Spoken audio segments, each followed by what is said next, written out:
Subscribe करें हमारे GK institute YouTube channel को, साथ ही बेल आइकन दबाएं जिससे लेटेस्ट वीडियो की नोटिफिकेशन आपको मिलती है। नमस्कार दोस्तों, जीके इंस्टीट्यूट के यूट्यूब चैनल में एक बार फिर से आपको स्वागत है। आज हमारे पास इंटेक्स कंपनी का 14 इंच का एक एलईडी टीवी आया है जिसका मॉडल नंबर और बाकी डिटेल आप साइड में देख सकते हैं।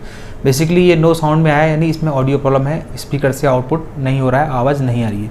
तो चलिए एक बार आपको इसकी कंडीशन दिखाते हैं किस प्रॉब्लम में है और फिर आपको बताएंगे स्टेप बाय स्टेप किस तरीके से इन प्रॉब्लम को रिपेयर करना होता है। यदि अभी तक आपने हमारे चैनल को सब्सक्राइब नहीं किया है तो सब्सक्राइब जरूर कीजिए जिससे लेटेस्ट वीडियो आपको मिलते रहे। जैसे कि आप देख सकते हैं यहाँ पर एक वीडियो प्ले हो रहा है और यहाँ पर आप देख सकते हैं वॉल्यूम भी 100 पर है, लेकिन यहाँ पर ऑडियो नहीं आ रहा है। इसके अंदर बेसिकली यही प्रॉब्लम है और इसी प्रॉब्लम में मैंने इसको रिसीव किया है। चलिए इसको ओपन करके दिखाते हैं इसके अंदर क्या प्रॉब्लम हो सकती है।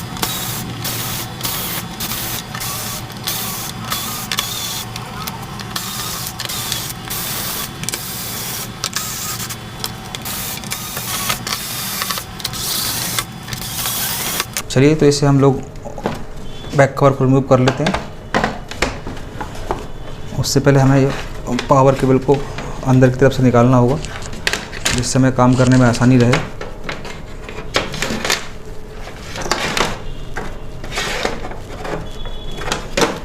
और साथ ही हम लोग इसके कीपैड के वायर और स्पीकर के वायर को भी डिस्कनेक्ट कर देते हैं। चलिए तो सबसे पहले हम लोग क्या करेंगे, जो स्पीकर के वायर हैं वहाँ से हम लोग स्पीकर को चेक करेंगे कि हमारा स्पीकर जो है प्रॉपर है या नहीं। आपको स्टेप बाय स्टेप रिपेयरिंग करनी होगी तो मल्टीमीटर को आप बजर मोड पे रखेंगे। और जैसा कि आप देख पा रहे हैं ये लेफ़्ट और राइट स्पीकर के दोनों पेयर आ रहे हैं, तो आप पहले एक को चेक करेंगे फिर दूसरे को चेक करेंगे। तो आप देख सकते हैं कि आप देखिए पहला स्पीकर आपको ओपन दिखा रहा है और दूसरा भी आपको ओपन दिखा रहा है। और हो सकता है कि ये वायर भी ख़राब हो, तो एक बार हम लोग डायरेक्टली स्पीकर को भी ज़रूर चेक करेंगे क्योंकि देखिए आपको रिपेयरिंग जो है स्टेप बाय स्टेप ही करनी होती है। तो चलिए आपको स्पीकर को भी दिखा देते हैं। मल्टीमीटर को सेम बजर मोड पर रखना है और आप यहाँ चेक कीजिए, यहाँ पर कोई रीडिंग नहीं आ रही है, तो ये भी ख़राब है। और राइट साइड को चेक करेंगे, ये भी ख़राब है, यानी हमारे स्पीकर दोनों ख़राब हो चुके हैं। तो अब बेहतर ये रहेगा कि अगर आपके पास दूसरे स्पीकर हैं तो आप बुला के चेक कर सकते हैं कि आपका सेट से कोई दिक्कत है नहीं। तो चलिए इसको हम लोग साइड से रख देते हैं। तो जैसा कि आपने देखा इसके दोनों स्पीकर जो है ख़राब हो चुके हैं। तो टेस्टिंग करने के लिए हम लोग एक जो एक्सटर्नल स्पीकर लगाएंगे। किसी और एलईडी टीवी के अंदर अगर आपके पास स्पीकर हैं तो आप लगा के एक बार कंफर्म कर सकते हैं कि आपका जो ये ऑडियो सेक्शन है, ऑडियो आईसी, ये परफेक्टली वर्क कर रही नहीं कर रही है। तो आप देख सकते हैं ये एक हम लोग दूसरे एलईडी टीवी का स्पीकर सेट यहाँ लगाकर चेक कर लेते हैं कि हमारे मदरबोर्ड्स के ऑडियो सेक्शन से तो कोई प्रॉब्लम नहीं है। जब अगर यहाँ पर आपको ऑडियो आ जाएगी तो ये 100% प्रॉब्लम कंफर्म हो जाएगी कि आपके जो पुराने स्पीकर हैं वो ख़राब हैं और वो आपको लाके चेंज करने होंगे, सेट आपका ओके हो जाएगा। तो ये हमने अभी सिर्फ एक्सटर्नली कनेक्ट कर दिया है और अब हम लोग पावर इन करते हैं और देखते हैं कि ऑडियो आता है नहीं आता है।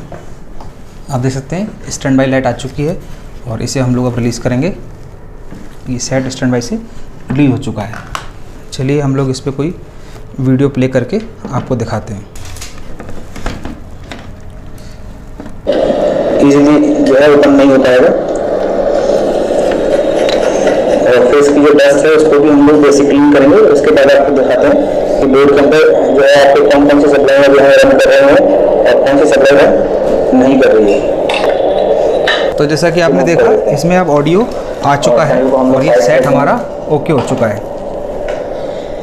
चलिए एक बार इसको हम ऑफ कर देते हैं। तो जैसे कि आपने देखा इसके अंदर अब कंफर्म हो चुका है कि इसके स्पीकर जो हैं ख़राब हो चुके हैं। तो मार्केट से लाके हमें रिप्लेस करना है और फिर हमें सेट को पैक करके कस्टमर को दे देना है। सेट हमारा ओके हो चुका है। यदि आपको हमारा वीडियो अच्छा लगा हो तो वीडियो को लाइक करें, चैनल को सब्सक्राइब करें, साथ ही बेल आइकन दबाएं जिससे लेटेस्ट वीडियो आपको मिलते रहें। यदि आप हमारे यहाँ से ऑनलाइन या ऑफलाइन ट्रेनिंग लेना चाहते हैं तो नीचे दिए नंबर पर कॉल या SMS कर सकते हैं। वीडियो देखने के लिए धन्यवाद।